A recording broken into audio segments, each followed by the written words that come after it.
जरा सोचिए, खजाने की तलाश में निकलें और हाथ लगे सोने चांदी की जगह मुसीबतों का एक ऐसा दलदल जहां से निकलना नामुमकिन सा लगे। आज हम एक ऐसी ही मजेदार कहानी की परतों को खोलने वाले हैं। तो चलिए देखते हैं कि कैसे एक मामूली सी दिखने वाली जादुई किताब दो भाइयों की जिंदगी में ऐसा तूफान लेकर आती है जो सच में सब कुछ तहस नहस कर देता है।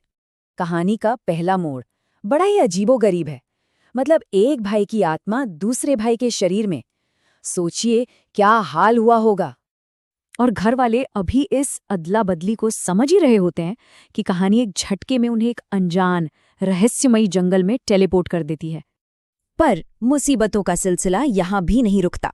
अरे उस जंगल से निकलने की कोशिश में वो वक्त में ही पीछे चले जाते हैं और पहुंच जाते हैं सीधे अतीत में। तो भाई सवाल ये उठता है कि ये सब शुरू कहाँ से हुआ।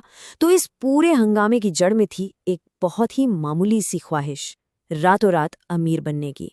कहानी के हमारे दो मेन किरदार हैं, भाई मुस्तकीम और नन्हे। दोनों निकले थे सोने से भरा मटका खोजने, लेकिन किस्मत देखिए उनके हाथ लगी एक पुरानी जादुई किताब। नन्हे का गुस्सा और निराशा ना इस एक लाइन में साफ झलकती है। उसे लगा कि उसके बाप ने उसके साथ धोखा कर दिया है, खजाने की जगह हाथ में बस एक रद्दी थमा दी है।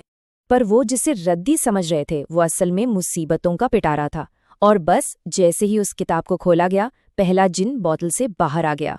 जरा उस सीन की कल्पना कीजिए। मुस्तकीम की बीवी सलमा के सामने उसका देवर नन्हे खड़ा है और कह रहा है, मैं मुस्तकीमी हूं। और बस ये सुनते ही घर में जैसे भूचाल आ गया।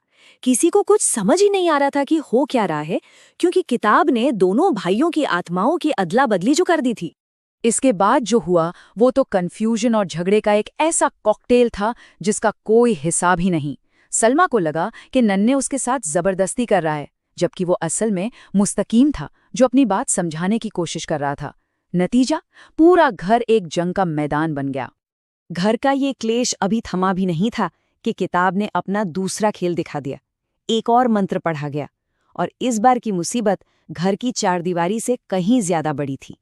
अंगड़ मंगल संगल चल सुनने में बच्चों का खेल लगता है ना, लेकिन किताब के लिए ये एक चाबी थी, एक ऐसे जादुई जंगल का दरवाजा खोलने की जहां जो एक बार गया वो कभी वापस नहीं आया।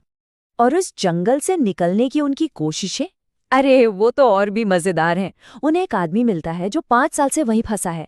मदद के लिए उसे किताब देते हैं और वो जनाब किताब को उल्टा पढ़ देते हैं और नतीजा, घूम फिरकर सब वापस वहीं जहां से शुरू किया था। लेकिन जाने से पहले वो आदमी एक ऐसी बात कहता है जो कहानी में आगे चलकर सब कुछ बदल देगी। मेरे 2 छोटे छोटे बच्चे हैं। इस बात को जरा याद रखिएगा। दोनों भाई किसी तरह वहां से तो निकल जाते हैं, पर उस आदमी को वहीं छोड़ आते हैं। पर किस्मत को तो कुछ और ही मंजूर था। जंगल से तो वो निकल गए, लेकिन अपने घर नहीं पहुंचे। किताब ने उन्हें एक और सफर पर भेज दिया था, समय के सफर पर। अगला पड़ाव था साल 1985। जी हाँ, वो अपने जन्म से भी कई साल पहले के दौर में पहुंच चुके थे। और यहीं आकर कहानी की सबसे बड़ी पहेली सुलझती है। 1985 में वो देखते हैं कि उनके दादा उनकी ही जवान पिता को घर से निकाल रहे हैं, और वजह वही जादुई किताब। और तभी उन्हें वो झटका लगता है जो सब कुछ साफ कर देता है। जंगल में मिला वो अजनबी कोई और नहीं बल्कि उनका अपना बाप था। अब उनके पास भविष्य की जानकारी थी। उन्होंने अपने पिता को उनके ही भविष्य के बच्चों का वास्ता दिया। उन्होंने कहा, सोचो मत, अपने बच्चों का ख्याल करो, वरना अपने बच्चों को तुम कभी ना देख पाओगे।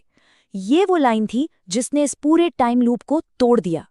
और जैसे ही ये चक्र टूटा, किताब का काम पूरा हो गया।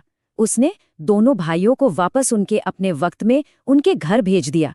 इतने बड़े तूफान से गुजरने के बाद, बॉडी स्वैपिंग, जंगल, टाइम ट्रैवल सब झेलने के बाद जब वो घर पहुंचे तो उनका स्वागत कैसे हुआ? सलमा की डांट से, क्योंकि वो गेट खुला छोड़ गए थे। मतलब दुनिया बदल गई, लेकिन घर की परेशानियां वहीं की वहीं थी। किताब तो चली गई और शायद खजाने की खोज भी खत्म हो गई, लेकिन क्या वो लालच खत्म हुआ जो इस पूरी कहानी की जड़ था? ये एक ऐसा सवाल है जिसका जवाब शायद कहानी में नहीं बल्कि हम सबके अंदर कहीं छिपा है।